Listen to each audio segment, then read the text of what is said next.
welcome back to another edition of the Change My Mind podcast. I won't change my mind because I don't have to, because I'm an American. Yes, you are, and I'm Wesley Sykes, and through the other side of the ether is the Padre to my Vader. It's Mr. Nicholas J. Esquire, future father for hire. Do you have an announcement that you want to make? Or There are no announcements to be made today, but yes, that is. I would think. Hopefully, that happens someday. But it's funny every time with Padres. I didn't even know as a kid originally. Like it took a long time for me to realize like that was their logo was the swinging friar. Is that the right? swinging friar? Yeah. Yeah. Some could say you're the swinging. Well, I guess your brother would be the swinging friar, right? You're the throwing friar. Yes, exactly. Definitely not as cool.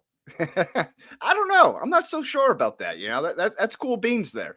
I would want to be a pitcher over a catcher. Yeah, well, that is very much true. If you're a catcher, I don't know, you got something wrong with you. I said that I think I may have told you this. I said that at his wedding. Like, if you're a catcher, you're not. Something's a little wrong with you. You're a goalie without any chance at glory. So I don't know why you do it. Yeah, you're a bit of a masochist, right? Exactly. You're enjoying that pain there. 100%. No thanks. Future father. I hope we lead with that when if and when that ever comes down the line. We can't bury the lead on that. That's a above the fold type story. This is very true. I appreciate that. Thank you. But yeah, you are a father, and we just celebrated Father's Day. I don't want to jump the gun on your intro question, but how was Father's Day for you? Well, that was the intro question. And before we get to that, we're sticking with the Father's Day theme here. You might have heard a previous episode, and if not, you can go back in our archives. We've done favorite TV dads, but this week we're doing favorite dads in movies, favorite movie dads here. So, but before all that, you asked how Father's Day was. It's great. I felt like a bit of a fraud father last year. Because I was so new, I felt like I hadn't earned, to the actual day yet. I was only a couple months on the job, but now that I've logged like a year plus, I feel okay accepting the Father's Day. Gotcha. Okay. Yeah, I hadn't really earned my pinstripes yet. She was born in April, right? Yeah. Okay, yeah. So you and Julia had the same amount. Like that would be interesting if you had like a different amount of Mother's Day and Father's Day experience. But no. But she gets the pregnancy that kind of carries into the Mother's Day, even if that's like a couple weeks separate from her birth to the Mother's Day there. But she got the 9 months extra on the job than I did. Yeah, 100%. There is definitely a vast difference in terms of having earned it, but I think you're also still selling yourself a little short, as much as it's only been for a short bit. Oh, of course. I'd hate to rehash a previous debate that we had here, but it's like, is it a fraud title or not? If you played shitty on your team, does winning the title feel as satisfying as if you were one starter? Yeah. Oh, that seems very relevant right now with all the conversation around Tatum and whatnot. Yeah, exactly. Exactly there, right? So, but Father's Day was great. We had 3 generations of fathers, at the party there. So that was good stuff. My dad, my father-in-law, and then Julia's grandfather. Nice. So very, very cool beans there. Pretty busy. If it was up to me for Father's Day, I would do nothing. But the first few, everyone's so excited to celebrate with you. You got to kind of share the wealth. Sure, totally makes sense. It totally makes sense. And I had a nice one as well. I'm glad to hear that yours went well. And just to see everybody. I also got to see my dad's dad. My brother as well was there celebrating and everything. So nice. Did you guys split up? Did you go your separate ways for Father's Day? You and the lady? No, we did not. No, we saw her dad on Friday. So it kind of worked out. Like we saw him on Friday. Gotcha. I had the day off, and then we saw my dad over the weekend, and we had some other like family gathering going on as well leading up to it. So worked out. Got to spend a lot of time with him, and got to spend some time with my father-in-law too. So a nice little balance that kind of just worked out. Perfect. It always sucks when you have to be like, no, this year we're doing that. And then you have to break the news to one of your parents that it's like, no, we're not going to be around for Thanksgiving. Yeah, Oh, yeah. I mean, I know whatever it is. I know it comes with its own challenges being right next to both sets of parents. I'm not going to pretend it doesn't. And I'm not going to pretend that I fully understand it. But having distance from both can be like, it's for that kind of stuff. It's like, oh God. Sometimes it can be brutal. Yeah, trying to make it all work, and then the amount of time that's spent in the car or just traveling, right? It's like It's Yeah. like you need a vacation from the vacation. Yeah, and then when you have a sibling, which we both have, it's like trying to balance that out as well, like because it's a lot. So, but everybody's got to go through it in some way, shape, or form. So, Yeah, we all got our own crosses to bear. exactly. You know what we don't bear? We haven't born a comic book minute. Just get into the damn minute. I'll play the sounder. Okay, I'm gonna give up on this. Not even gonna try. Ah, a superb choice. I didn't know where you were going to go with it, but it was good. It was a valiant effort, Wes. And this week is going to be a big week in comics.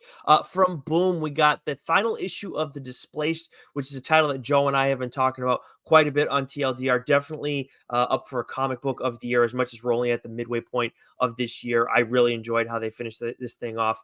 Uncanny Valley issue 3 is also out from Boom this week. That is written by Tony Fleece, who also wrote Feral. Issue 4 of that is out from Image this week. And then from Dark Horse, we have Helen of Windhorn issue 3, and that is from the creative team of the Supergirl title that James Gunn has cited as being crucial for Supergirl's inclusion in the DC universe. Okay. Very similar type of storytelling as you might imagine from the same creative team, but obviously still a very different story. I'm really enjoying that. I think though, if you like their interpretation of Supergirl, you will appreciate this new creator-owned title in this character Helen. But then that's the majority of it for this week. Those are the highlights, I should say. We'll talk about more on TLDR.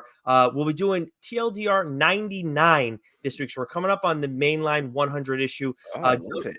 Joe's talking 7 Years in Darkness, and then I am talking Bloodbrick. So we are getting dark and dingy this week on TLDR. I love it. Not much different though. You guys are usually dark and dingy, right? This is very true. Yes, I at least try and keep it that way. Well, Yeah. Joe does a lot too, in fairness. Yes. Yeah, I was gonna say, don't sell Joe so short, you know. But you guys, did you guys go to Boston Fan Expo? We did not go to Boston Fan Expo because of I had the family event over the weekend, and he actually had I think he went to the Revolution game, and then we had the media game on Friday. Oh, that's right. And yeah. Joe went to that, brought his daughter. So that Very was like nice. Yeah. So like we weren't able to go to Fan Expo, but it seems like it was very different than it's been in years past. Different in a good way. I don't know. I know Mac and Goo went, and they could, and obviously, and Dork went too. We've seen a lot of stuff from social media from them on social media. I think they're doing a whole episode on it, so those guys can all speak to it more. But from what I heard and from what I saw, the amount of creators, like comic book writers and artists, which is something that Joe and I care about a ton, not as strong of a presence as in years past. And they changed venues, and the previous venue, I'm blanking on the name of it, but it's the convention center right next to Lawn on D in the Seaport. Yeah, I know what you're talking about. Which is awesome. Huge, massive layout and everything. It's just, there's so much space. This one, I forget what the name of it was, but they basically had to do 3 levels of the convention hall. And I think it was like vendors, like people selling comics, toys, all that kind of stuff on one floor. Oh, yeah. Then you had like artists, creators, and I think celebrities on the next floor. And then you had there's like I'm blanking on the panel rooms on the 3rd floor, which normally you have a separate level for panels, but it just seemed like it was crammed and space was an issue. That's what it sounded like. Was it the Heinz Convention Center? I think you're right. Yeah. I think that's what it is. Yeah. So I am from a personal standpoint of like someone who usually goes to Fan Expo. I'm looking forward to hearing Dork break that down because I need a little insight if this is something that, because there are other, Massachusetts and New England cons, and see names that pop up. Yeah, exactly. So I'm curious to hear their review of this one because it could have an impact on whether or not Joe and I spend our time there going forward. And at the very least, they pull great sound from that every time. Yep. Yeah. Yes, they do. They interviewed someone dressed as Thor. I can't remember what the fucking bit was, but I saw like the clip and it was a good one. So some fun stuff. All right, we'll definitely keep our eyes and ears open for that. Let's shift over to our main topic now. Best movie dads. Okay, so we have little breakdown. We segmented this like we usually do. So we broke it down to best dads in an action thriller movie, in an animated movie, drama movie. What else do we have? Comedy, horror, worst of the bunch, and then best of the bunch. So kind of like the exit survey in some ways. Um, that's our bread and butter. So we'll build off of that. We have some nice satellite questions here. What'd you think of?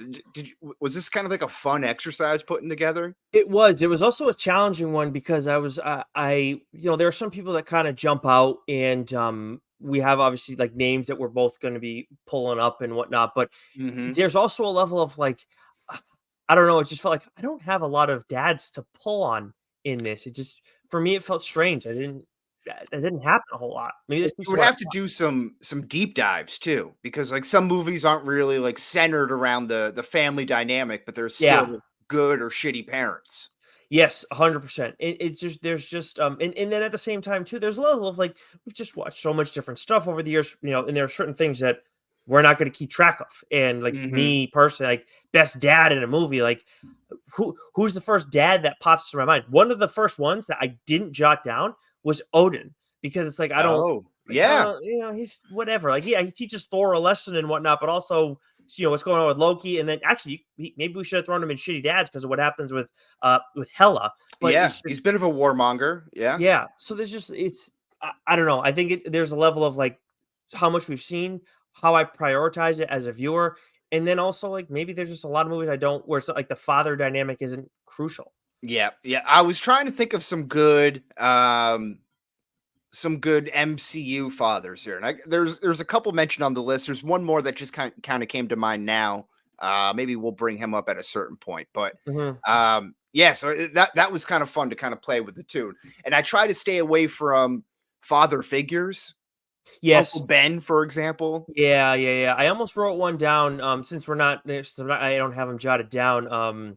Frollo from Hunchback of Notre Dame, because Hmm. he's like kind of a foster father to Quasimodo, but he is like legitimately the worst like foster parent. Well, That's shouldn't say that, but there's pretty shitty foster parents out there. But he's as bad as it gets. I think on the big screen at least. Yeah, yeah, yeah, absolutely. And who was the other one that just came to mind? As good foster parents, Shazam, the Shazam foster Oh parents. yeah, those are great ones. Hmm. Yeah, good call. Yeah, it's tough, like because we could have definitely delved into that. We could have made that probably its own category, quite honestly, like foster Yeah. fathers. Hmm. But hindsight's 2020.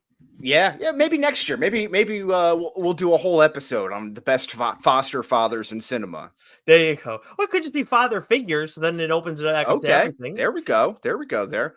Look at that. All right, we'll put that in the hopper. How's that? Look at us. Um, all right, so let's start with action and thriller movies. Best dad in an action or thriller movie. Yeah, so one that I jotted down here was Logan, Hugh Jackman in Logan, of course, because Mm-hmm. he goes and pushes himself to the end. As much as he starts out as, kind of not understanding his dynamic with Laura in being a little bit difficult.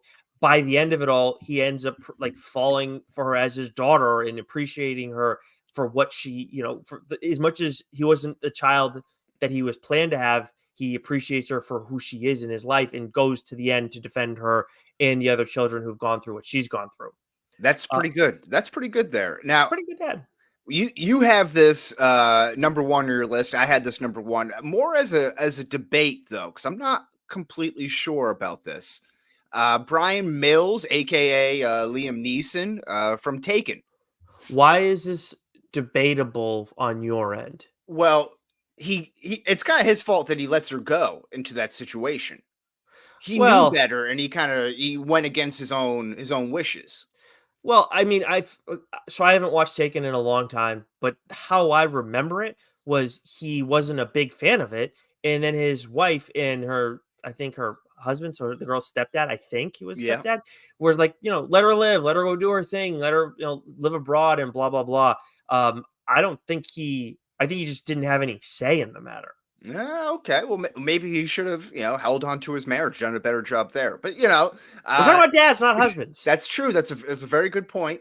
But they are somewhat related Hmm. when you talk about that there. Hmm. But another point, there's not just Taken. There's Taken 1, Taken 2, Taken 3, and he lets that happen a second time and a third time.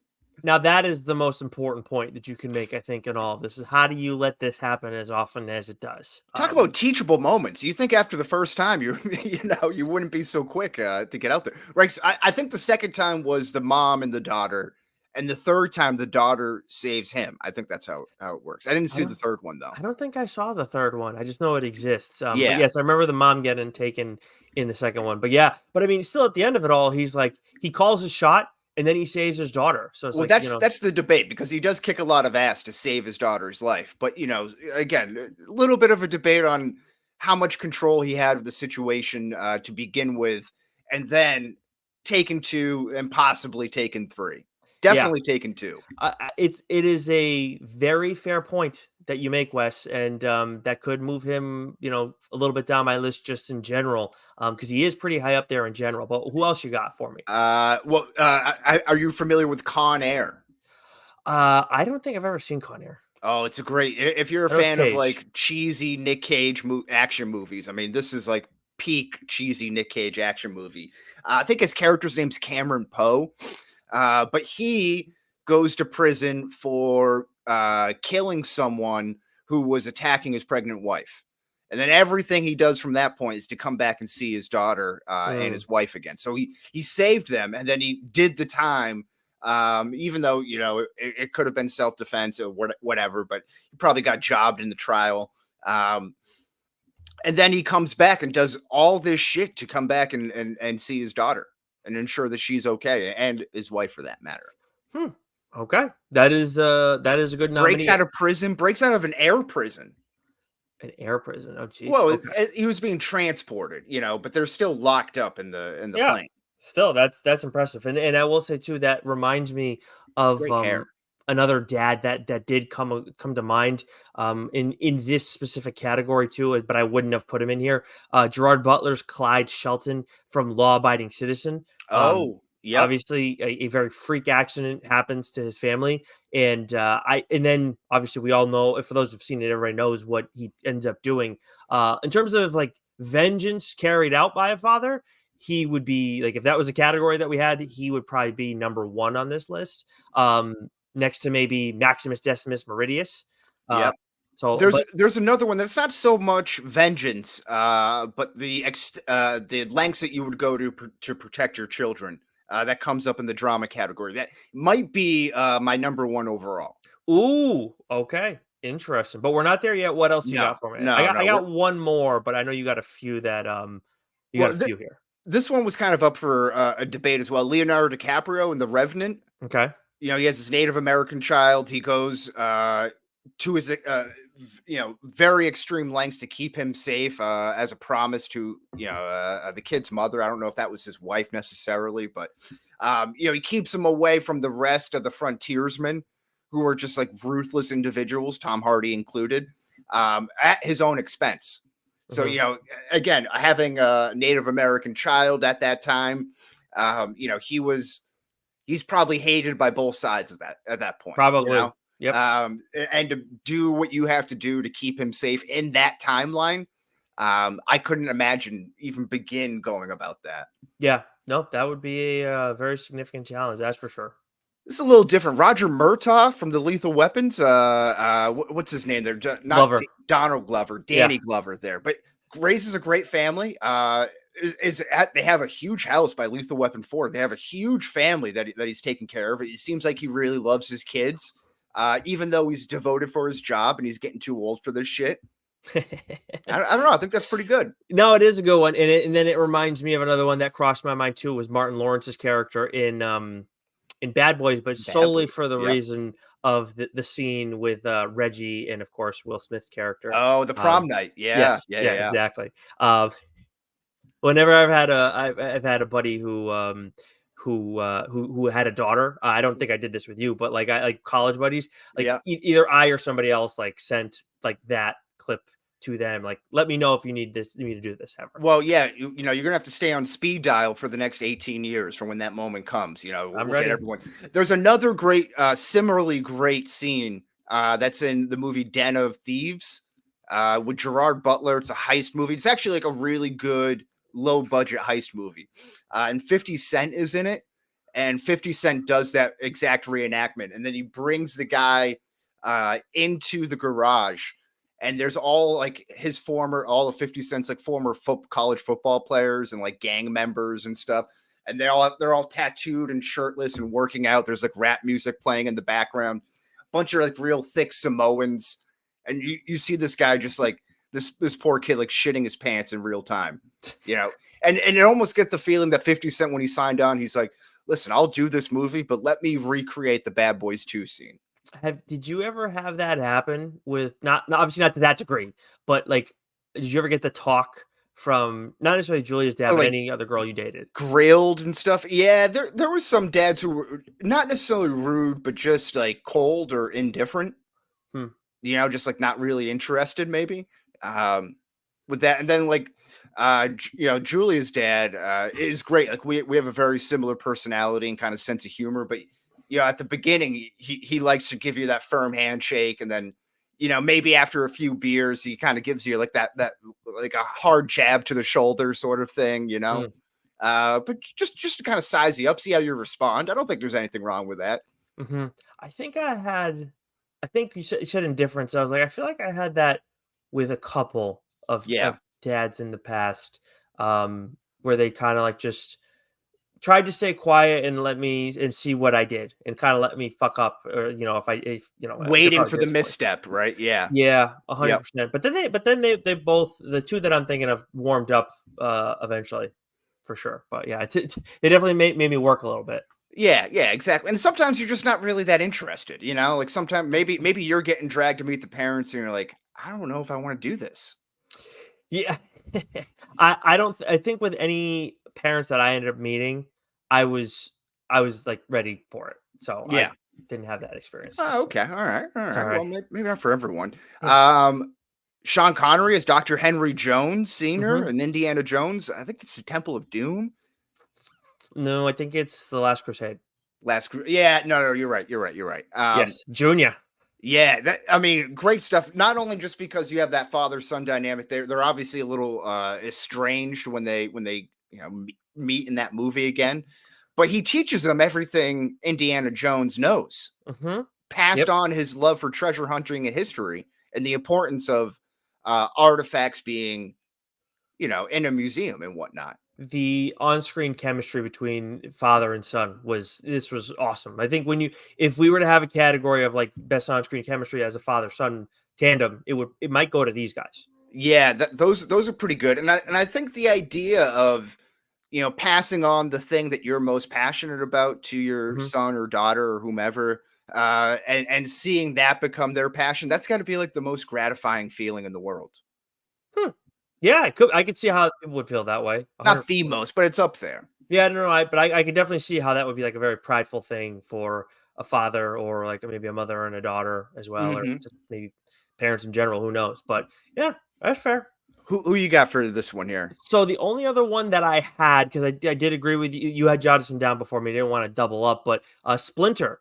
Specifically from the original TMNT movies, because as much as I enjoyed the interpretation in Mutant Mayhem, that was not the superior Splinter. He didn't want to leave the sewer, right? No, he was just very like anxious and just wanted to like tried to play safe, and hey, I get it, and it was funny for the movie. It was a different take on the character, but at the same time, like Splinter in the live action movies, the originals, like he was a badass and very measured, very confident, calm, all of it. So like that, he very much like is an ideal like dad, and again, like you can say you might be able to say he's like a father figure. That was going to be my question. Yeah, what is the connection there? Was he like? Is it his same DNA? I kind of forget the lore. I think they're all born of the ooze. Okay. So that is what leads to. That's the DNA connection. Yeah, I believe that's what it is. I always forget. I honestly always get confused about that, because there's this whole history that Splinter has with Shredder too. So I don't know. I fucking forget. Well, this might be the only father who has an interspecies child. So, I think we can kind of fudge the rules for this one. Splinter, yeah, I think Splinter has earned that. And I know you have one more, but I will say in my research, just trying to think of ones that I maybe was forgetting or whatever, Mhm. I stumbled upon Viggo Mortensen playing a father figure in this movie called The Road. I've Mm, never heard of it, but I'm always interested in stuff that Viggo Mortensen is doing. It came sure. out in '09, so I'm going to be checking that out. It's like a post-apocalyptic story where this dad has to take his son across this like desolate landscape. So I'm interested in checking it out. I just wanted to highlight that for everybody. The Road, The starring road. Viggo Mortensen. Okay. All right. Like to put that in the queue list there. Get that ready. My Mhm, last one again, and this is an MCU one. King T'Chaka from Civil War, Black Panther, wherever you want to see him used there. But I think you see it, it's only minor interactions, but you mhm. see the good in Chadwick Boseman that he ends up embodying from Chitaka, and you see the effects of not having a father in Killmonger, right? Yeah, And just how bad he goes there. So that's like the two roads diverge, kind of, right? So like one has a really strong father figure there who is, uh, at least in my opinion, fair but stern, mhm, and doesn't he's quick to correct um, uh, T'Challa. I think of when they're at the United Nations and something, and he's like, "No, this is what we have to do this." And he's done some bad things himself that he's not proud of, right? But he mhm. he knows that he's trying to do what's best for him, and obviously the community at whole, Wakanda as a whole. But he kind of has like the he's willing to do bad things for the ultimate good, which I think is a sign of again a father in control. Yeah, I think that you laid out like who T'Chaka was in the MCU very well. I Absolutely. love it. Okay, so he's on there for sure. Again, I'm a little bit on the fence with Leonardo DiCaprio. Liam Neeson's on there, but I think that was worth having the conversation about. Yeah, no, you raised some really good points, and I think for when we talk about like the best dad on the big screen, you've hurt his stock a little bit. A little So bit, yeah. He's taking a few arrows here. All right. Let's go on to animated movie. Who do you got up there first? First is a guy that you also jotted down as well, Marlin from Finding Nemo, voiced Hmm. by Al Brooks, if I'm not mistaken. Yes. Yep. But yeah, I mean this guy goes like across the friggin' ocean after his son gets abducted, and he's right in like all his concerns and everything like that too. But he goes through his own growth throughout the course of the movie, but does not stop until he gets to the finish line. And even when he sees his son like dead, like thinking he's dead, he's still like he's still right there for him. So yeah, Marlon is up there for like best dad overall on the big screen. I think so too. And I think you get extra points when you're a good dad on your own, a good single dad too. It's true. When you Yep. don't have that support system around you. Same case would be for mothers as well, Hmm. right? Single moms out there. Absolutely. You get a little bit more points. And yeah, he literally like goes around the world, Yeah. which It's is crazy because there's more water than land on Earth. Like how much ground did he cover? yeah, and I mean honestly, like if you told me I had to go to Russia to go and get my kid, like I'd feel way more comfortable about that. Obviously, I'm not a fish, but like just having to Yes. tread like if you like said okay, you have to as a human go to Russia, or if you said like someone you're like you're getting turned into a fish and then you have to go swim to like the Azores from Hmm. from the Cape, I'd be like I'd rather go to Russia 1,000%. Like I ain't fucking with the water no matter what.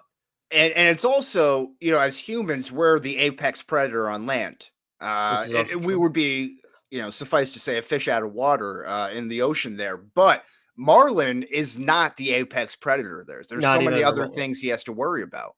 Yeah, 100%. No, no, it's no, yeah, it's brutal. I mean, he goes through a lot, and I mean, it's he has the shark scene, which is terrifying, but then you Hmm. have that like, is it an anglerfish? Is that the thing that's down like in the dark depths that has like the light Oh, that I, with the I know like what the you're gnarly talking teeth? about. Yeah, I Yeah, don't know what the name of that is, but I know what you're talking about. that Yeah. thing, like whenever I don't think I first saw that in Finding Nemo, but whenever yeah, it's an anglerfish, but Okay. when or at least like a cousin of it, but when like when I saw that, I was like, "Oh, these things are down way in the depths," and then you start seeing all these other freaky things that are way deep down. It's like sharks are terrifying, but there's a lot scarier shit down there. That we don't even know about. Nope. Like we've traveled supposedly more of space than more of the ocean. Really? Apparently, yeah, because you can only go so far into the ground before obviously like that submarine, whatever that was called, the Ocean Gate submarine is like a prime example of that. But you can only go so deep down into the water because of the pressure. Oh, So okay. like you can send probes down there like we do in Mhm. outer space. But yeah, so it's pretty crazy. I just like the people who do that stuff too. It's like, okay, good for you, man. I hope you're I hope it's giving you a lot of internal satisfaction, and you're getting also a lot of compensation because Yes. you just you couldn't pay me to do that stuff. No Yeah, way. you get a pat on my back there. Yeah. So yeah, Marlin is probably a number one, definitely into the animated category. Yes. A close second, possibly Mufasa, James Earl Jones, the Great Lion one. King. Great one. Yep, 100%. The only reason I didn't jot him down is because you did it first. Mufasa is outstanding. Just I mean, as a kid, like that's what like for animated stuff, like he was the dad until we got Marlon, probably. He saves Simba from the herd, right? The what is that? Stampede. That's the Yep, word I'm looking for wildebeest. there. Yeah, of the wildebeest there. But he's also a very kind and gentle king. Again, who's willing to do the dirty work when necessary. But for the most part, he's very mild mannered, very reserved, and like a very thoughtful lion. Hmm.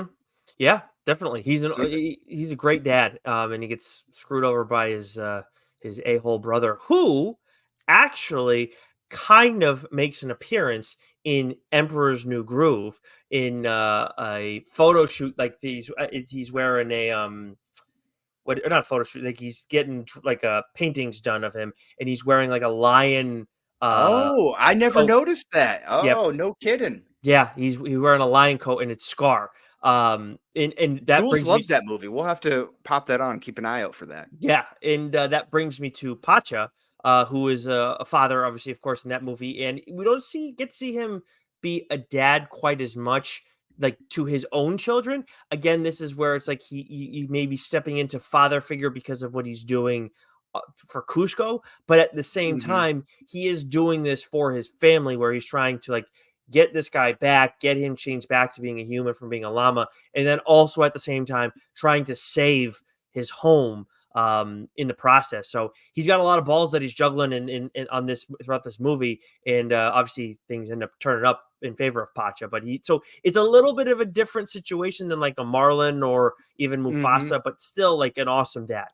I I haven't spent enough time with that movie, so I'll take your word on it. But we'll have to go back into it because I'm sure that's going to be in the rotation sooner rather than later. But I also want to Absolutely. see that Scar thing. That's a nice little Easter egg. Yeah, it's I don't I think I caught it last time. We Lauren and I watched it not crazy long back. Hmm. And that's when I caught it.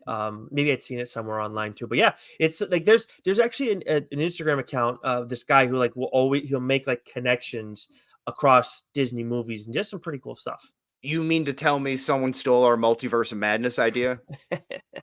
Those rat bastards. Um, this one very close to me for with Marlin and Mufasa here, but Goofy from a Goofy movie. That is a good one. Yep. Who doesn't love Goofy? And he's so great. Again, single dad type situation here, but he's got a teenage son who wants nothing to do with him. And he's Hmm. trying to reconnect with him, and he's going to try to relive all of these young memories when you are like the superhero in your kid's eyes, and Hmm. then that shine kind of wears off as they get older, and he's trying to hold on to it, he's trying to recapture it, and trying to as a proxy also just trying to keep the semblance of a family that he has together. Hmm. Is I forget what his son's name is, but he's embarrassed by Goofy, obviously, because he's Goofy.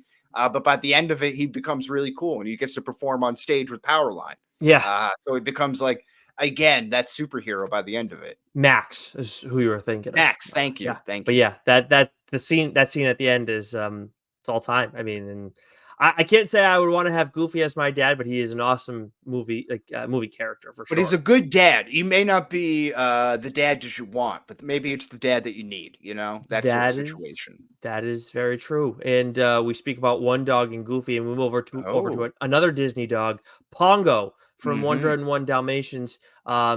Obviously, he's got a lot of kids to juggle, and then they get taken by Seed is strong. yeah, that is for damn sure. And they get taken by none other than Cruella de Vil, and they have to go all the way across London into the England countryside and save their kids from these thugs.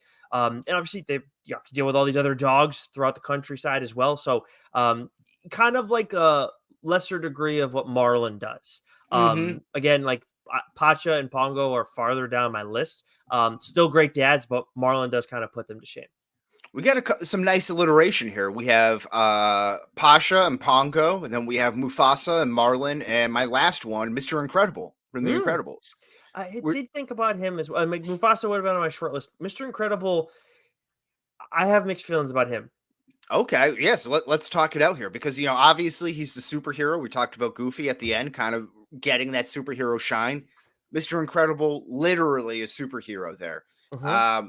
And it's true. It's interesting because, like, I think it's in The Incredibles too, where, Elastigirl goes into the workforce, right? And he's like kind of the stay-at-home dad. Yes. And you see him kind of downtrodden and beat up, and he's like not feeling like a man, maybe. Mm-hmm. And you see that kind of come back, but he protects his family. He's a Mm-hmm. good. They all stay together. The family, that's a whole family unit. You don't see a whole lot of that very much anymore. Mm-hmm. Yeah, no, Yeah. these are fair points.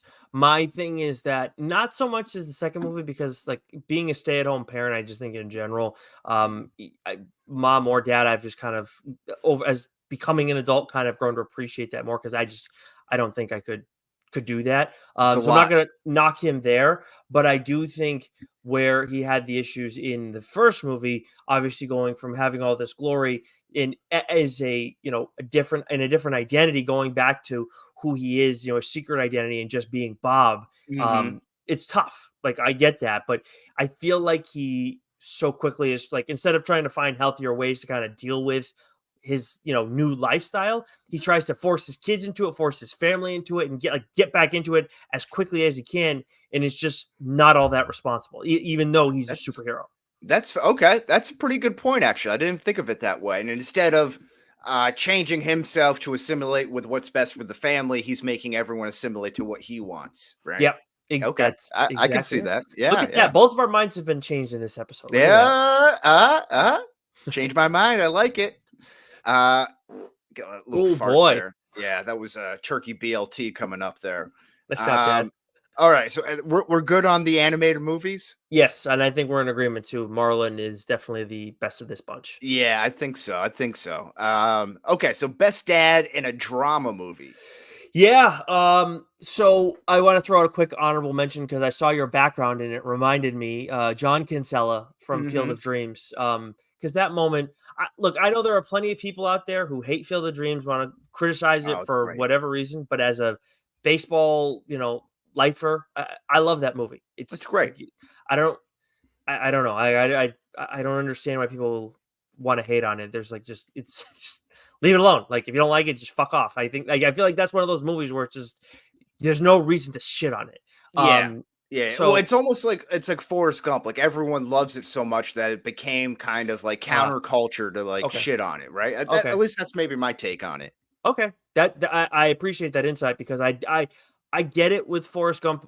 Like I understand that happened to Forrest Gump. Yeah. My only thing with Forrest Gump is like it's just such a long movie. I don't have any desire to rewatch it Yeah. necessarily. But people nitpick it apart, like, all right, this Sure. is crazy. Like, how is he doing all of these things? But it's like, I don't know, just go along for the ride.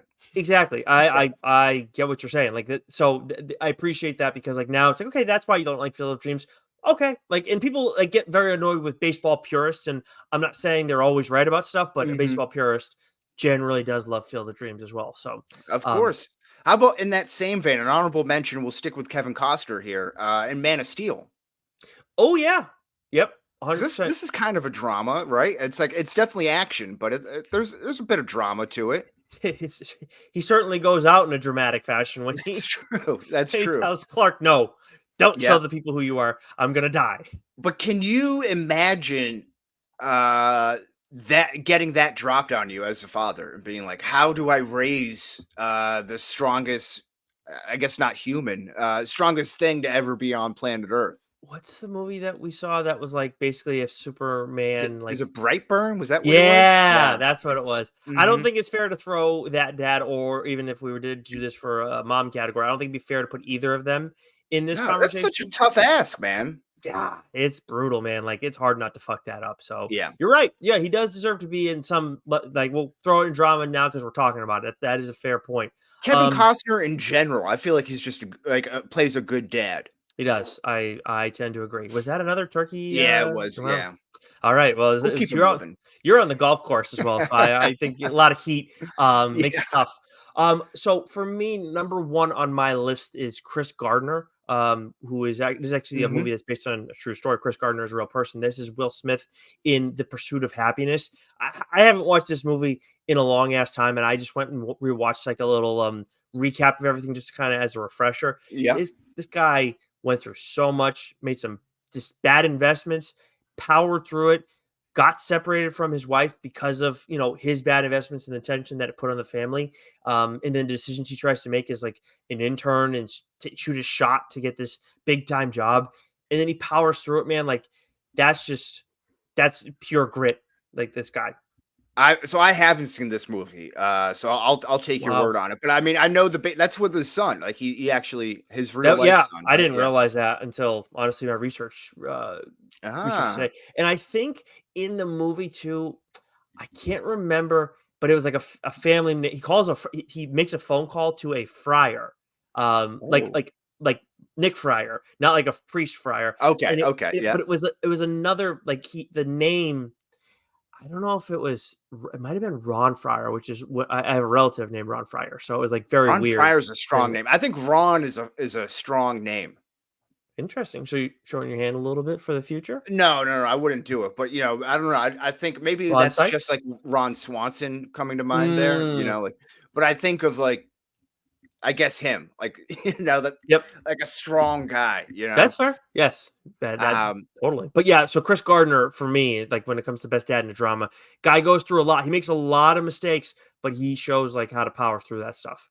Okay. All right. Well, we'll go with Mel Gibson here. Another single dad lost it in the movie in Signs, the Ooh. M. Night Shyamalan movie.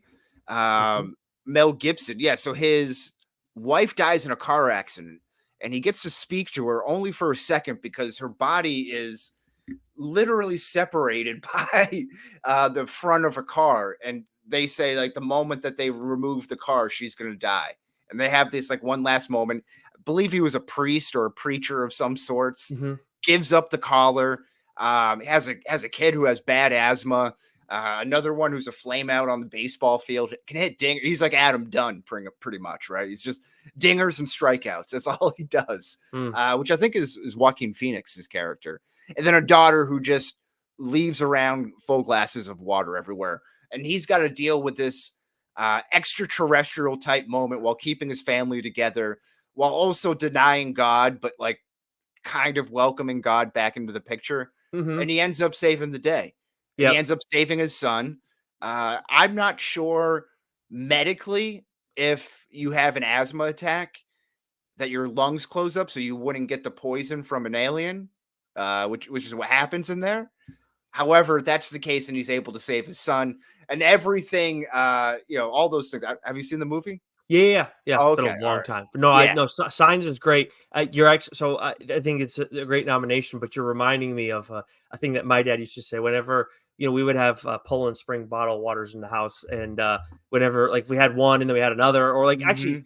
I think no, this happened when I was in college. If I had bottled water in college, my dad was visiting, he'd see like I'd have one in my room, I'd have one in like in the kitchen, so like he'd see water bottles everywhere. And he's like, "What are you fucking preparing for an alien invasion?" I like that. That's a good one. Yeah. Keep that in the back I pocket think there. I think that I use it, please. Because I do use it occasionally whenever I see like an excessive amount of water bottles everywhere or glasses of water. I've said it to Mhm. Lauren a couple times for sure. All right, so you have one very obvious one up here, which again, another movie that I haven't seen, which is embarrassing to say, but I just never saw it. You And never then your other one, I have a debate with. okay? So Vito Corleone, Marlon Yeah. Brando in The Godfather, which is one you haven't seen, correct? Hmm. Okay, I forget that all the time that you haven't seen it, but I just never got around to it. But I mean, he's tries to teach them all about family, and he's, obviously bad shit ends up happening to his family and his sons. But still, like, Vito is, I think, when you talk about dads and dramas, like, he is definitely one that you think of. And then the other Mhm. one is Rocky, and I'm very curious what your qualm is with Rocky, because I understand what he does with his son later on in life, where he kind of falls into a shadow and everything. But I Mhm. also think he, like, calls his son on his bullshit in a very effective way. It's one of those. It's not a great movie, but one of the best Okay. motivational speeches ever. Of course, of course. Yeah, that's Rocky Balboa. Is Yeah, that I the think one? that's what Yeah. it is. Yeah, Mhm. six, right? Yeah. So my only thing is the son hates him, and he seems like a bit of an absentee father. There is a bit, again, to use this cliche of Yeah. superhero shine on him when his son's younger, right? Rocky Four is staying up watching the fight in Russia. He's all excited and everything, but it's like, again, Rocky, kind of like Mr. Incredible, won't give up the game of boxing. Maybe at the expense of his own health and the family structure that he would be able to provide, right? Like, he wouldn't be there as much. It's kind of like a Tom Brady situation. Like, you have all this money, you've had all this success. Anything past that now is just for personal pride, when you could be with the family.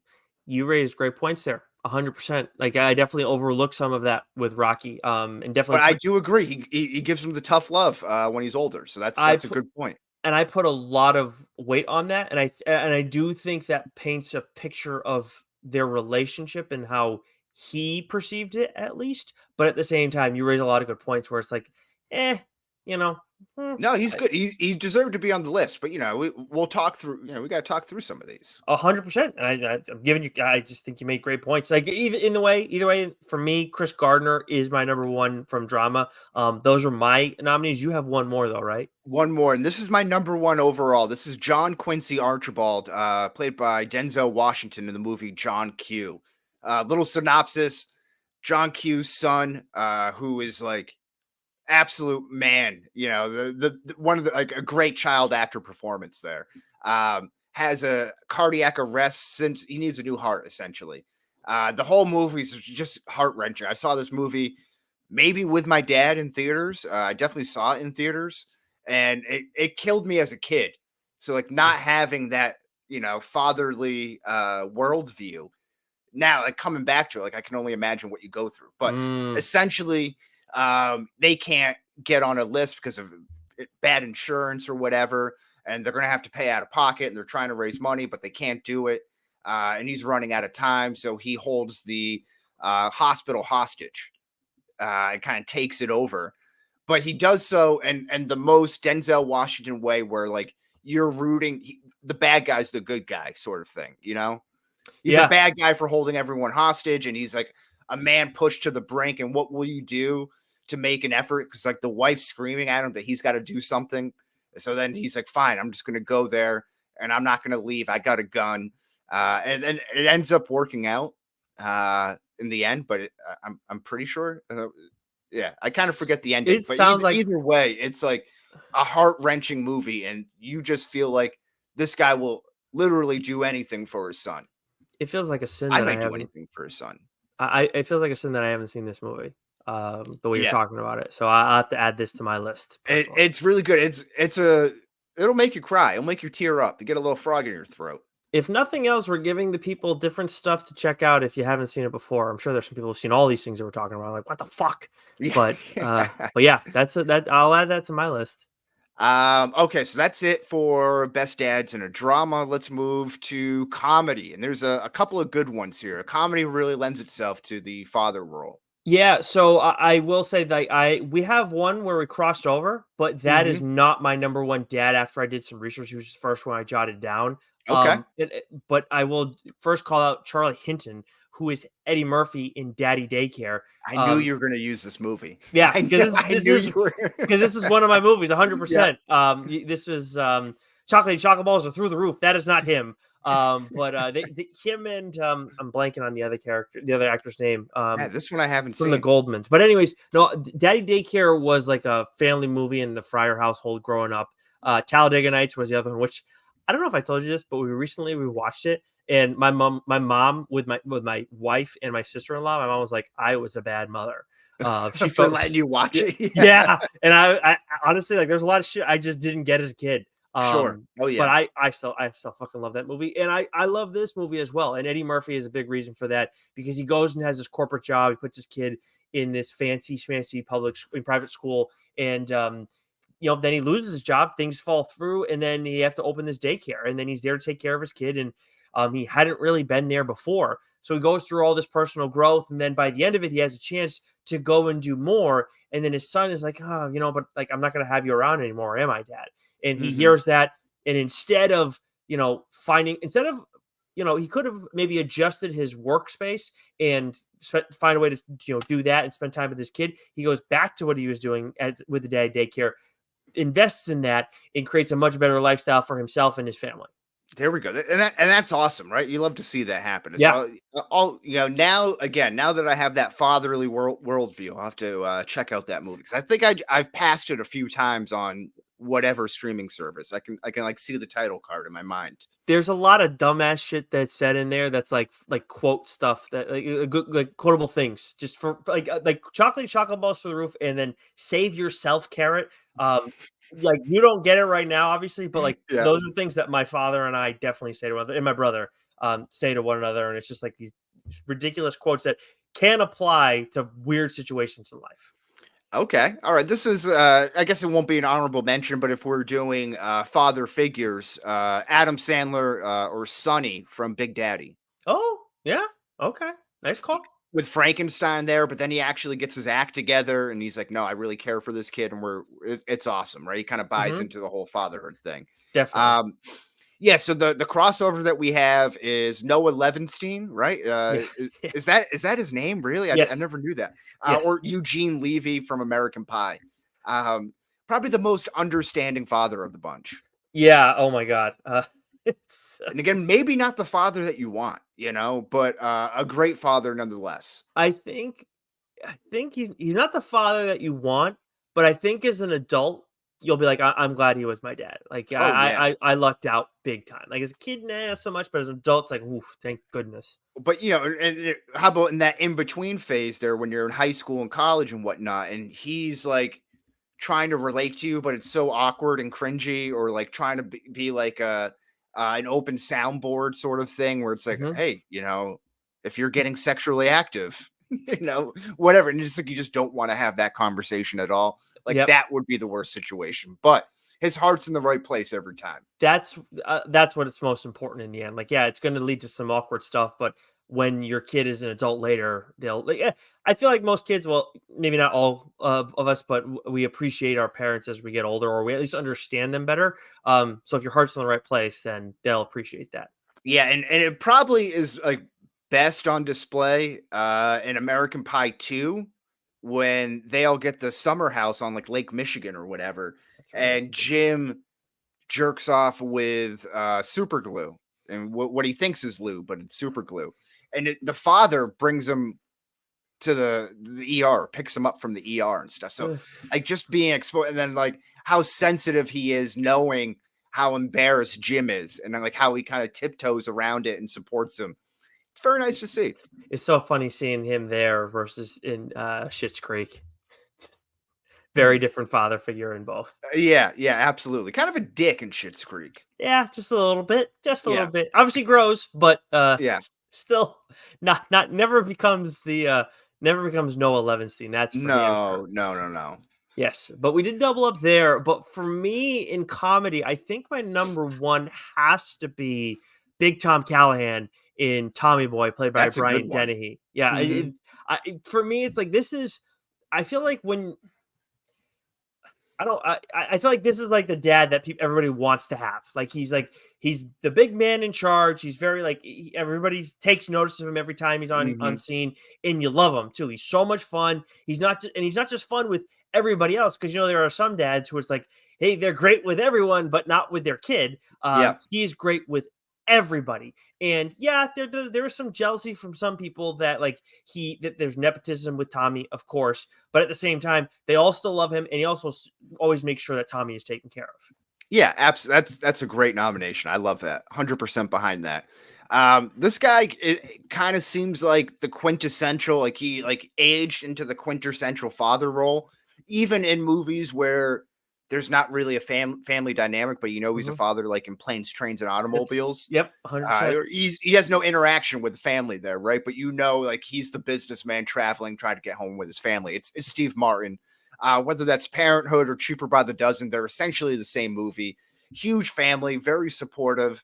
Kind of like your Norman Rockwell, white picket fence, like Americana, like perfect families, like what you think of there. Maybe too much kids, but it's like a big family's great with and all the chaos that it comes with.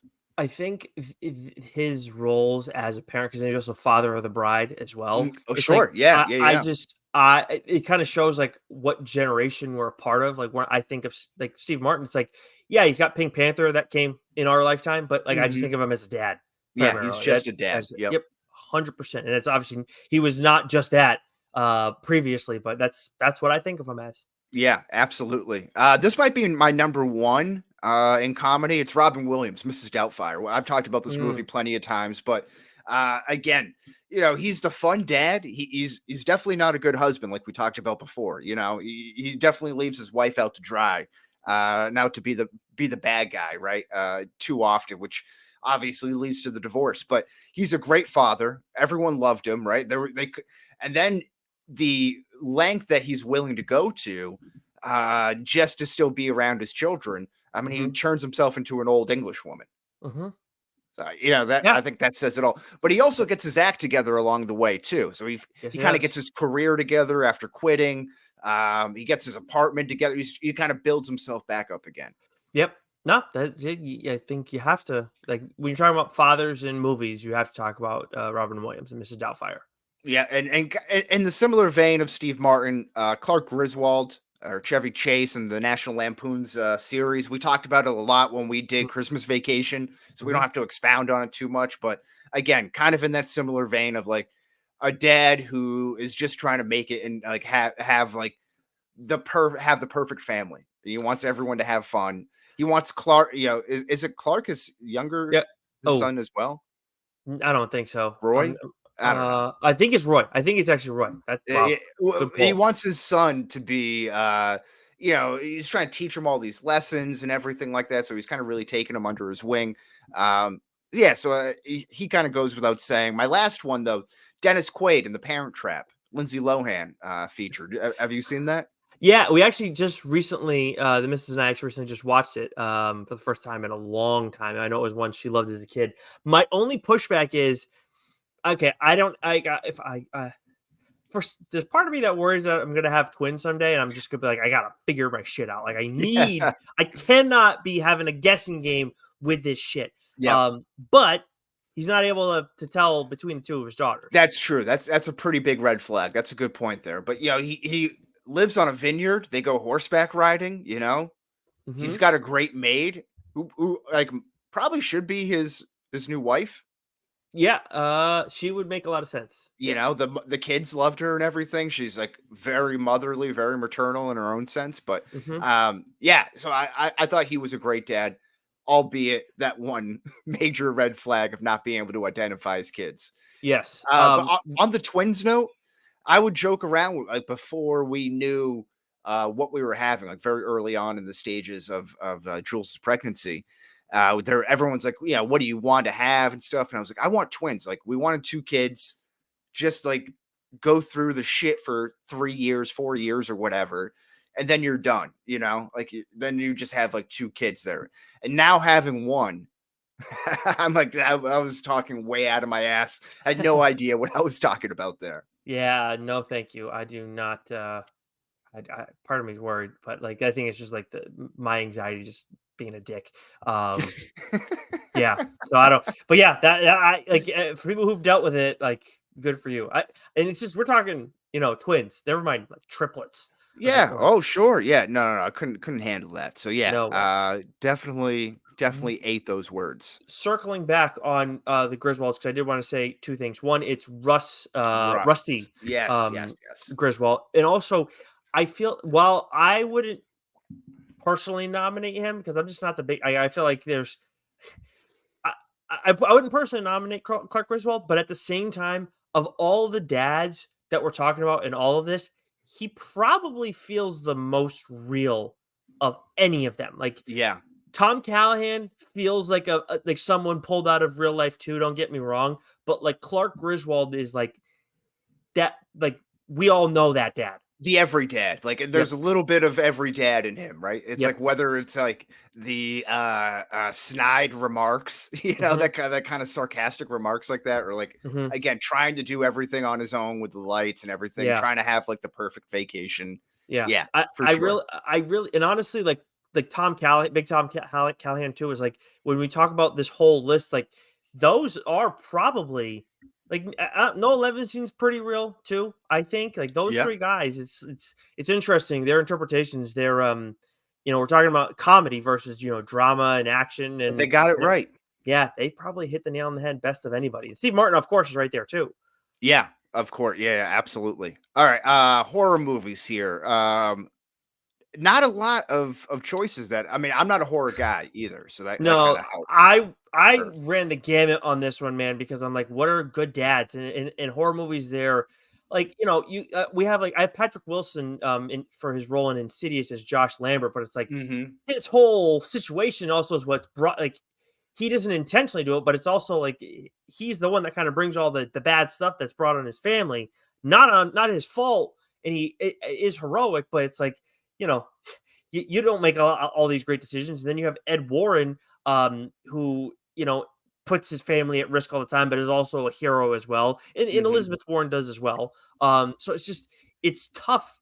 Like I know you have Gomez Adams, who's like a fun dad, but Yeah. also he's like, and I love him, but he's a wackadoo too. Yeah, they're kind of weird. Yeah, the one I thought as when I was doing some research, trying to look up, like trying to jog my memory on some horror movie dads. One that came up was the father from Pet Cemetery, and I was like, that's a horrible dad Yeah, there's a lot of bad because dads. his son dies and he brings him back to he buries him in the pet cemetery. Isn't that how the story goes? I think you're right. I don't Yeah, recall, like, but I think you're I right. think that's how it goes. I saw Yeah. that movie or at least parts of it like way too young. It's no, there's Freaked a me out. lot of like horror movies. There's plenty of bad dads. Yeah. Um, yeah, they're like Texas Chainsaw Massacre. If I'm not mistaken, you have there's just a lot of bad dads. But Yeah. the best one you jotted down, and this guy is up for a best dad across all movies. And again, when we talk about relatable, real, I think in this movie, John Krasinski in A Quiet Place, his character is Lee Abbott. He does like he does an outstanding job, and of Mhm. course, there's not a lot of dialogue in this movie. Everything that they have to go through, and then to make that ultimate sacrifice at the end, man, like I'm getting chills just talking about it. Yeah, yeah, yeah. I mean, he's a great dad. He leads from the front, you know? He's very stern, kind of like you kind of have to be in that situation. My only question, and we don't see this, so, it's hard to dock points on it, but, you know, he had to be a great dad, I guess, because those kids crying, they would be dead instantly as babies, you know? Right? uh, yeah, but I think they were all born when that event happened. Okay. Yeah, okay. All right, we'll Yeah, go yeah, with yeah. that there. But Maybe still, the keeping littlest one. kids quiet is a tough enough battle when it's not a life or death situation. No, 100%. And I will say too that well, I mean, he did lose a kid because so, but Yeah, but true. at the same time, when he heard that, he was ready to go. Like he was ready to run for his kid. Like it didn't work out in the end, but again, nobody's perfect. All our top dads like have knocks against them, but he's up there for me. Yep. My only other one that I think is a good nomination is Steven from the movie Fear with Reese Witherspoon and Mark Wahlberg. William Peterson. He was the lead guy on CSI for a long time. But Mark Wahlberg plays a really bad guy, an abusive relationship. Hmm. William Peterson catches it from Jump Street, doesn't like the smell of this guy from the moment he meets him, and then ends up in a lesser taken fashion saving his daughter from this crazy guy, Mark Wahlberg. Well, there you go. I've actually never seen this movie. Yeah, yeah, it's Yeah. okay. I'm not sure. It's not really a horror movie. It's probably more of a thriller, to be honest with you. But there's some Okay. horror elements to it, I think. Okay. Yeah, I think for horror, it might have like this was a tough best dad conversation. This was a tough Hmm. one to have. But in like Yeah. worst dad, if we had done that for horror, it would have been good. But we did do worst dad as an Hmm. overall overarching category, and we both came up with plenty of options. Why don't you lead us off? Yeah. Jack Torrance, Jack Nicholson in The Shining. Yeah, that's a yep, First of all, 100%. dragging your family to the Overlook Hotel, in the middle of winter, like that's bad decision number one. But then Hmm. obviously everything else that unfolds. This Yeah. is kind of a surprise to you, may surprise you. Tim Allen as the Santa Claus. It does surprise me, but I think when I saw you jotted this down, I was like, I feel like Wes has made a case before for like he's made cases for why he's a good dad and for why he's a bad dad, if I'm not mistaken. Yeah, well, he's great. He's there. He's trying to stay active in his life, but much like I'm sure Neil probably brought this up in some therapy session Fucking Neil. with their son and stuff. But How dare you? him trying to become Santa Claus is again trying to get that superhero shine look from your son again, and the extremes that you're willing to go, like almost harmful extremes at that point when you're blending a mythical figure with who your father, Mhm. that can get kind of psychologically messy with a child. I think you can send some mixed feelings. Interesting. So I'm surprised. I didn't know that's where you were going to go with it. I thought you were going to talk more about who he was before he was Santa Claus. Oh well, yeah. I mean, that could be as well. He was a workaholic, Mm, yeah, which doesn't make 100%. for a good dad. But Not at all. it could be a provider, financial provider at the very least. This is true. That is true. So a couple that I have. So Sweeney Todd, of course, Johnny Depp plays this character he's a titular Hmm. character in that movie. He tries to come back and save his family or save his daughter. But at the same time, when he sees her, she's in disguise and everything. He almost kills her though. So like Yeah, I get like I appreciate the efforts. But at the same time it's like, this is, you were so bloodthirsty that you almost, your own kid, be it an attempted accident or murder not. is not good. And then he did end up killing his wife, not knowing it was her. He was led to believe she was dead already in fairness, but at the same time, not Yeah, great. yeah, it's Um, not good either way. Yep. And then another quick mention to Vlad Tepes. This is Dracula in Mm, Castlevania. hmm. He forces his son to kill him at the end of it all. And he beats, they had a lot of issues throughout all of it. It's in him taking over or just trying to destroy Transylvania as a response to his wife being unfairly murdered, burned at the stake. But at the same time, like, he's not a great dad to his son throughout Yeah. all of this. Okay. So those are a couple like more on the honorable mention or dishonorable mention side for me. So this one I feel like ties with your third nomination for worst of the bunch, but kind of in a similar vein. Donnie Berger, Adam Sandler, and That's My Boy. Hmm. Has him way too young, not really in his father's, in his son's life, so much so the son changes his name, Andy Samberg does. Yep. And he's not really concerned with being a father more than like a friend, even at Andy Samberg's adult age. Yep. This is a Of great course they nominee. kind of work to it and everything, but and it's a very funny movie. I just rewatched it kind of recently, actually. Um, so it's one of like Adam Sandler's better later works. But again, would hate to have him as a father. 1,000% filmed on the Cape. Is that right? Yeah, the Yeah. wedding takes place I think Weechmere in Harwich. Oh, okay. There you Yeah. go. Yeah, it's no, he'd be a terrible dad to have, but so would Reese Bobby from Talladega Nights, played by Exactly. Yeah. Gary Cole. So it was who you were alluding to. Just an awful dad. I mean, when things are finally getting good and everything, and he's back with his wife. Oh my God, I'm blanking on her name. Oh yeah, what Oh, is her name? friggin' sin. Cheerleading coach from Glee. I'm so pissed right now. Yeah, she's short hair. Yeah. Jane, right? Jane Lynch. Jane Lynch. Jane Lynch. There we God, go. teamwork. There But it is. that was a sin that I was forgetting her name. She's awesome in that movie. But like things are finally good with her. She's gotten the kids on track. He's getting Ricky back on track, and then he's like, by the end of it all, he's getting thrown out of a friggin' Applebee's because he didn't want onions on the steak, and whatever. I'm sure Mhm. one of the few situations where I'm sure the waitress was right and the orderer was wrong. Yeah. But yeah, just a he helps Ricky get back on track, but he also doesn't warn him and leads to him getting into a car. And there's a cougar in the car. Yeah. And then he blindfolds him and has him drive. Yeah. So just a lot of dumbass stuff. It never shows up when Ricky. There's 100 pounds of or a kilo of cocaine strapped to the bottom of the car. He calls the cops on him. Yep. How about even the whole premise of if you ain't first, you're last? Yeah, that's what Ricky Bobby had built his whole life around. Yeah. And Reese is like, I don't even know what the shit that means. Yeah. Hell, you could be second, third. Hell, you could even be fifth. Right. Like, he just destroys his entire worldview. He's like, yeah, 100%. And then when he finally shows up and Ricky's left these tickets for him forever, he's ready to just scalp him for beer money. It's just he's just a total. The more I'm talking about it, the more I'm like, this guy should be further up on my list. Yeah, he's a real piece of shit. Lester Burnham, Kevin Spacey in American Beauty. Dad's going through a midlife crisis. He's hitting on his daughter's friend. His wife's not, they have a strained relationship. And he just starts stops giving a shit, essentially, just kind of gives up. Again, probably started out with the best of intentions and was like, this is like my my ideal dream. And then kind of like what you were saying about Reese Bobby with the onions on the steak and stuff, and like just getting bored with the everyday mundane of what you have and kind of losing sight of how great of what you have is. Yep. Then he just kind of goes off the deep end.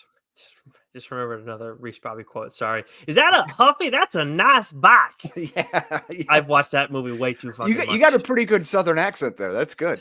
I've watched that movie too much. That's what it comes down to. Yeah. How about Darth Vader? Right. That's an obvious one, right?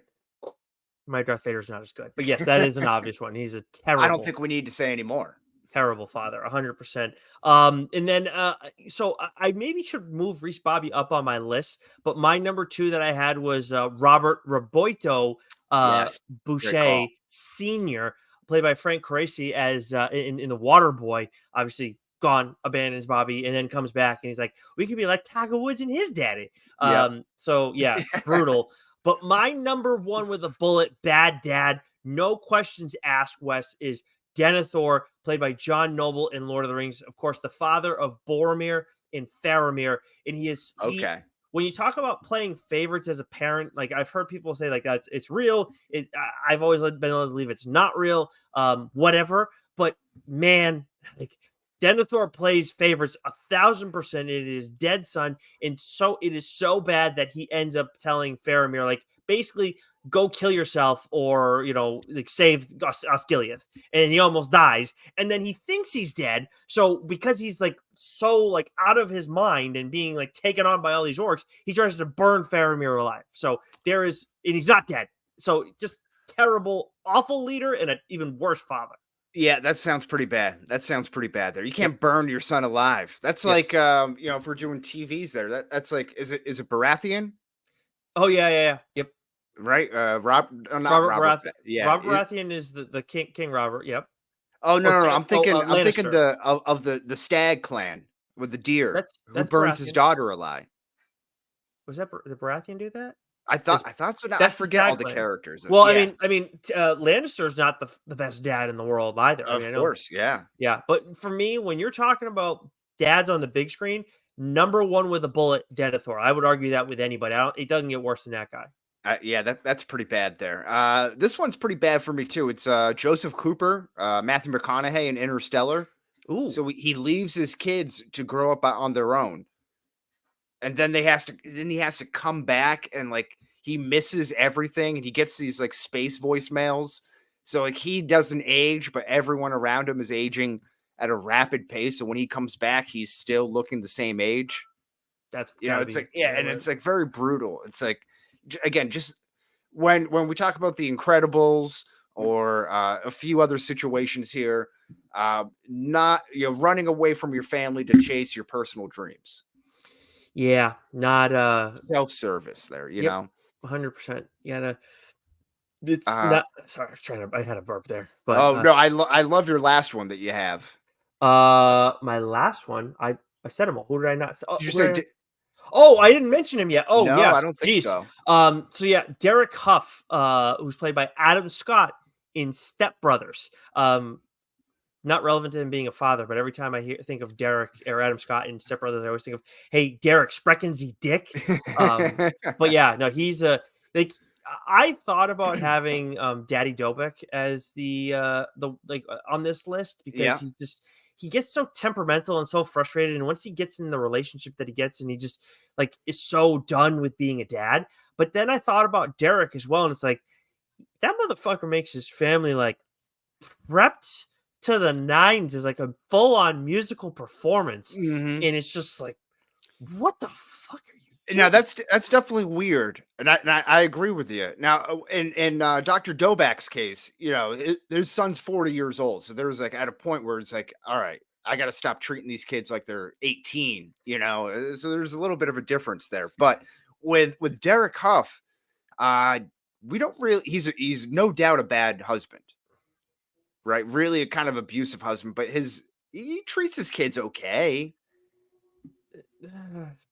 I mean, I don't know. I making a well, we They talked they went before about home and watched Dane Cook together as a family on you. pay-per-view. You did say though before that not being a great husband is also part of being, It's true. your quality as a father. It does reflect poorly, right? Yeah. Yeah. So, but I still think he's just like No, I think it's good. I think that's a that's a tough good dad. option. My last one's Hank Pym for Ant-Man. Yeah, he's it's tough for me putting him in there though because like what happens with why am I blanking on his Janet? Yeah. It's a really odd situation. He could have handled it better, but he has of this whole list, he'd probably be the furthest down of this bunch. Yeah, and the other option that I had from the MCU was oh, what's his Howard Stark. I was wondering yeah, okay, I could see You that. know, but he was like always trying to build like the perfect like business son to kind of like carry on the Howard Stark name, but he wasn't so much of a father, Hmm. if that makes sense. He was just trying to mold him like Tony to be who he wanted to be. Yeah, obviously Hank's way more fleshed out for us, so it makes more sense to Hmm. mention him in these kind of conversations. But I would probably lean more Howard than Hank. Yeah, yeah, yeah. All right, that's good. Anyone else? I think we're good here. I think we got everybody. All right, best of the bunch. Who's the best overall dad? So on my short list, I have Brian Mills, Marlon, Chris Gardner, and Lee Abbott. And I think too, I would also end up adding after talking about him enough, Big Tom Callahan. Yeah, I think honestly, Wes, I think I got to go with the one that's not human in all of this. I got to go with with Marlon. Marlon. Yep. Yeah, I mean Marlon's definitely on there. John Quincy Archibald, John Q is in there for me. I love Goofy. Love Goofy. Let me see if there's anyone else. Steve Martin, just like not any of his characters, just Steve Martin. Hmm. Yeah, he's like the one exception where we're not talking about the characters there. Yep. And let me see. Yeah. That's probably my Mount Rushmore. I think of my list, I would, you know what, my Mount Rushmore would be Marlon, Chris Gardner, Lee Abbott, and I think you push Brian Mills off the list because, like, why Created does, enough doubt, huh? yeah, why does take it happen that many times? I think I go with Big Tom Callahan, um, in that last one, like, because I like obviously that. That's his only such a mis- great nomination. I'm like jealous of that. That was a uh, great call. his only mistake is that he fell for a beautiful woman who lied to him. Yeah. That's And it. and hey, we're all human, Yeah, It's, exactly. that could be happening to Bill Belichick at this very moment. Could be happening to us right now. Yeah, well, I hope not. But yeah, you're right. Who knows?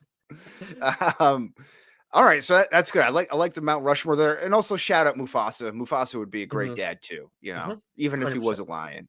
Um, Absolutely. that's pretty good. I feel good about that list. I feel like we got some really good coverage here. But for those at home, let us know your top dads or worst Yes. dads if we didn't mention them. Yeah, who we missed out, who we rated too high, all that good stuff. Give us a power ranking, maybe a Mount Rushmore, who knows? Mm. And get your tickets ready because the train is leaving the station of the discharge depot. Shit. No, that's not it. There it is. Choo choo, bitches. That was amazing. That was- Oh, that's one of my favorite. I enjoyed that way too much. Yeah. So Discharge Depot. I'm going to Hootie and the Blowfish and Bare Naked Ladies at Fenway Ooh, this weekend. ooh, nice. That'll be Yeah, fun. Yeah, probably the only time I'm going to Fenway this year. I can't say that I blame you, sir. I'm putting a great team on the field. That's despite they've, kind of managed to be. Kind of overachieved, yeah. Yeah, but that's just such a sad thing to say. You know. So I watched The Immortal Life of Henrietta Lacks over the weekend, which is basically this story about. Have you seen? No. Familiar with this? It's Oprah and Rose Byrne, and it's about the story about a woman who, like, her cells, which were taken without her consent, have basically like helped find cures for a lot of the Oh. like massive diseases in America. It's like based on a true story and everything. Oh, really? Yeah, I was like blown away that this is a thing. Like it's Huh. actually happened to somebody. And then I watched Twister, which is way on the other end of the spectrum. What'd you think of Twister? So I'd never seen it before. For those who don't know, and I had a lot of fun with it. Like this is like I'm kind of excited for Twisters, and but I was like, I don't know if I want to watch like the original. Like I'm gonna watch it because I gotta watch it before the sequel. But I was like, I don't know. But Glenn Powell, man, like he kind of has that like star power flair to him. I got to give it to him. I wonder who is the better storm chaser, or who will be the better storm chaser, Bill Paxton or Glenn Powell. Yeah. What's the first guy's name again? Bill Paxton. Bill Paxton. I mean, yeah, I'm curious because he was pretty good.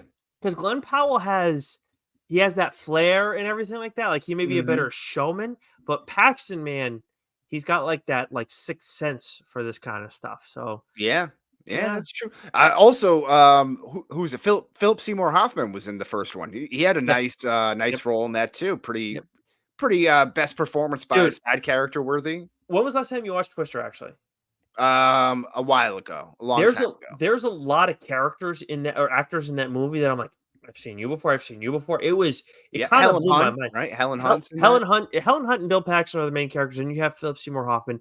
Then you have I think it's not Princess Bride. Princess Bride. What's the one with Heath Ledger? That's A Knight's Tale. Princess Bride. Yeah. The guy with the mask, like the main character, he's in it. He's like the douchebag. He's the douchebag on the other side. I never knew that. Yeah. Yep, he's the one that betrays the team. Then the guy who's driving the car for him is in Tommy Boy. He's one of like those he's like the guy from the bank. Speaking of Tommy Boy. What else? There's like this young kid that's on Helen Hunt's team and Bill Paxton's team. He's the private or the corporal, like the new guy in Saving Private Ryan. Oh, really? There's a few more too, maybe a little more obscure, but yeah, you got quite a few in there. That's interesting. I used to own that movie on VHS back in the day. Twister or Saving Private Ryan? No, Twister. Okay, yeah, I think Lauren does have it on DVD, but we just watched it with my dad, so yeah. But anyways, fun. It was fun time. A sin that it took me this long to see that movie. That's great stuff. I'm glad that you saw it, and then hopefully it lives up to Twisters. There's 2 of them. Yeah, I'm excited for it. So yeah, next week, speaking of Glenn Powell, we'll review the Netflix movie, The Hitman. Yeah, we'll see how that's gotten good reviews. Also, box offices are back apparently. Inside Out 2 made like 110 million this weekend. That was the largest of the year. The missus and I will be seeing that, so I will report back when we reconvene to talk about The Hitman. I love that. Yeah, maybe we'll get a little double feature there. No, I can't. I won't do that, but we'll hear your opinion about it. There we go. I got us covered for the 2 of us. I love it. Always covering the bases here. The baseball player. Yeah. Same bat time, same bat place. Stinky.